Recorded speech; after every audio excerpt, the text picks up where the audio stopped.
The spiral of silence. The spiral of silence is actually a theory relevant to the political science and mass communication as well.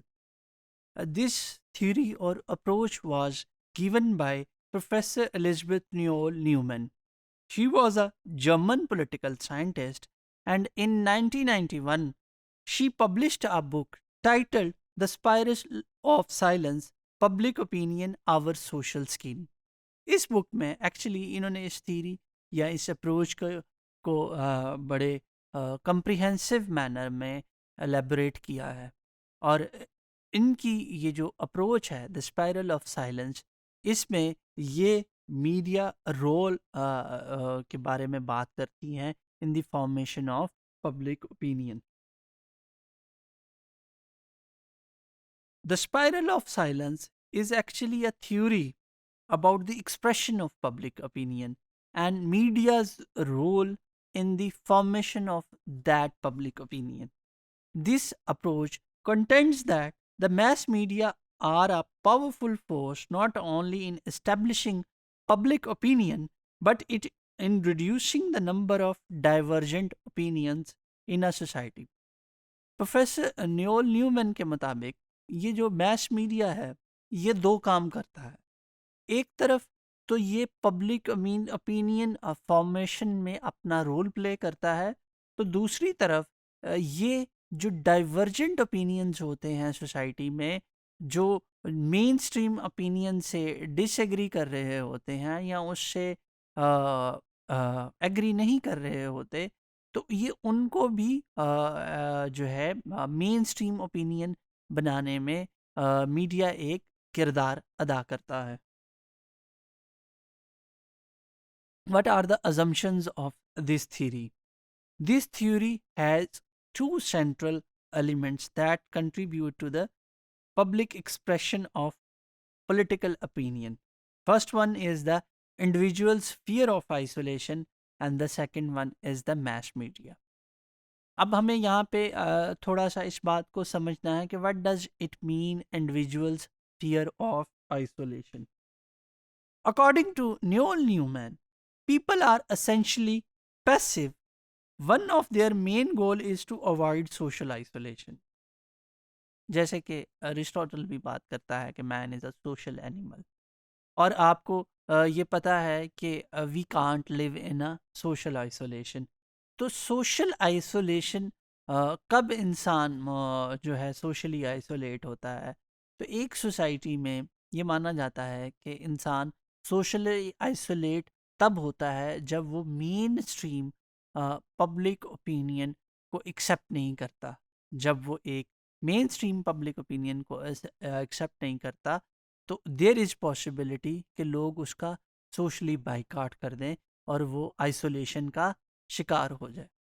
और professor Newman ये भी मानती हैं कि individuals जो होते हैं वो पैसिव होते हैं, वो एक्टिव नहीं होते in the formation of active thinkers नहीं होते in the formation of public opinion, बल्कि वो पैसिव एक्टर्स होते हैं जो कि एक एग्जिस्टिंग मेन स्ट्रीम जो पब्लिक डिबेट होती है उसके अकॉर्डिंग अपनी ओपिनियन को डेवलप करते हैं। One way to avoid social isolation is to avoid expressing opinions that might be rejected by the dominant groups in society. Professor Noelle Neumann ये कहती हैं कि अगर आप चाहते हैं कि आप सोशली आइसोलेट ना हो या आपको ये सोशल आइसोलेशन ना सहनी पड़े, तो उसका एक तरीकाकार ये है कि आप कोई ऐसी पॉइंट ऑफ व्यू ना रखें जो कि डोमिनेंट आइडियोलॉजी जो है माशरे की उससे कॉन्ट्राडिक्ट करे या उसके अगेंस्ट हो। तो अगर तो आप कोई ऐसी ओपिनियन नहीं रखते बल्कि जो डोमिनेंट आइडियोलॉजी है उसको एक्सेप्ट करते हैं, तो आप सोशली आइसोलेट नहीं हो सकते।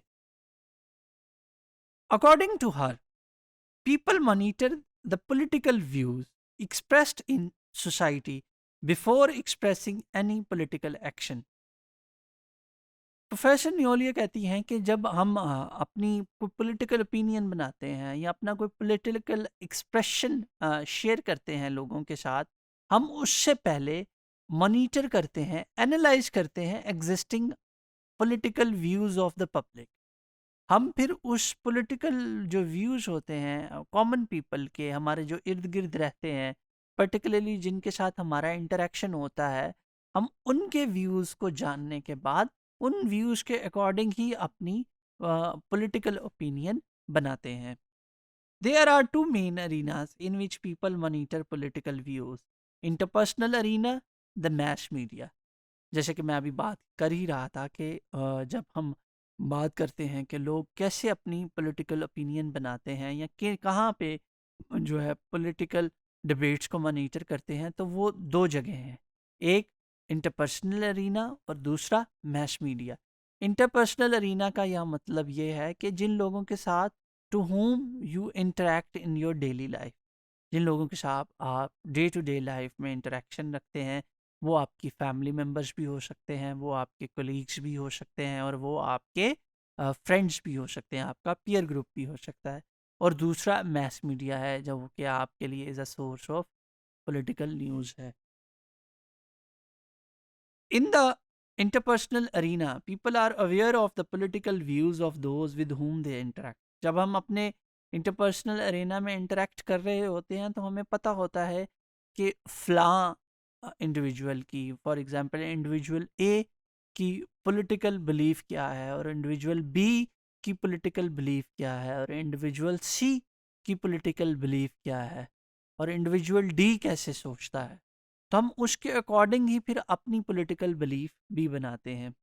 And in making our political belief we need the support of our peer group, or we need the support from our social circle. About mass media, Professor Newell saw the mass media as a powerful creator of social reality through their coverage of public opinion.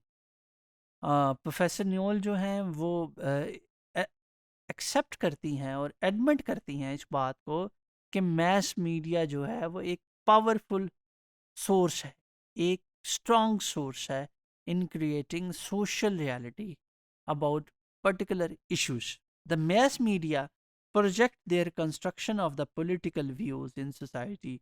वो ये समझती हैं कि जो mess media है ये project करता है political views in the society. This projection may not be an accurate representation of the majority public opinion.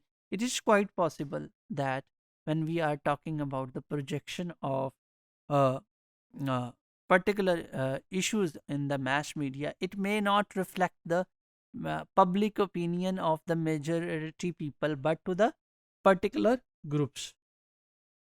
According to her, people will not express opinion that diverge from the media without having interpersonal support of their viewers. जब media एक particular topic या particular social issue के ऊपर एक opinion develop करता है, तो professor Noel ये कहती हैं कि उस ओपिनियन से ऑन अ पर्टिकुलर टॉपिक से डिसएग्री करने के लिए ये ज़रूरी है कि आप एज एन इंडिविजुअल आपके पास सोशल सपोर्ट हो। अगर तो आपके पास सोशल सपोर्ट है तो आप उससे डिसएग्री कर सकते हैं, आप एक डिफरेंट ओपिनियन रख सकते हैं। This is why divergent opinion become less likely to be express, क्योंकि मेन स्ट्रीम जो डोमिनेंट आइडियोलॉजीज होती हैं वो मैस मीडिया पे प्रोजेक्ट होती हैं, और लोग उन्हें ही जो है ऑन करते हैं, और जो मेन स्ट्रीम डोमिनेंट आइडियोलॉजीज से कॉन्ट्राडिक्ट करती हैं जो ओपिनियंस, लोग उन्हें ऑन नहीं करते, उनके ऊपर सोशल सपोर्ट नहीं मिलती। इसी वजह से फिर वो उनको उनकी ऑनरशिप भी नहीं होती सोसाइटी में, और वो लेस एक्सप्रेस्ड होती हैं सोसाइटी में। और प्रोफेसर न्योल ये कहती हैं कि पब्लिक ओपिनियंस आर एटीट्यूड्स और behaviours one must express in public if one is not to isolate oneself. It means that कि आप किसी भी इशू के ऊपर कोई ऐसी ओपिनियन रखते हैं जिसको आप सोसाइटी में खुलेआम कह सकते हैं, और आपको उसके ऊपर आइसोलेट होने का ख़तरा नहीं है, तो वो पब्लिक ओपिनियन है। According to her, mass media is quite powerful in establishing and maintaining public opinion and maintaining social control. कि हमने ये डिस्कस कर लिया है कि किस तरह मैस मीडिया जो है उसका रोल बढ़ जाता है पब्लिक ओपिनियन बनाने में, क्योंकि लोगों को फियर होता है ऑफ सोशल आइसोलेशन, और वो वही डोमिनेंट आइडियोलॉजीज बाय करते हैं जो मैस मीडिया पे होते हैं, और इस तरह मैस मीडिया के थ्रू जो डोमिनेंट आइडियोलॉजीज हैं वो सोशल कंट्रोल मेंटेन रखती हैं. And this occurs due to the fear of social isolation that people may face if they disagree with the mainstream opinion. और अगर आप उन डोमिनेंट आइडियोलॉजीज जो हैं उनसे कॉन्ट्राडिक्ट करते हैं, देयर इज़ पॉसिबिलिटी कि लोग आपको सोशली आइसोलेट करें. और इसी फेयर की वजह से कि आप सोशली आइसोलेट हो सकते हैं, तो आप डोमिनेंट आइडियोलॉजीज़ को एक्सेप्ट करते हैं, और ये डोमिनेंट आइडियोलॉजीज़ जो है मैस मीडिया हर वक्त प्रोजेक्ट कर रहा होता है.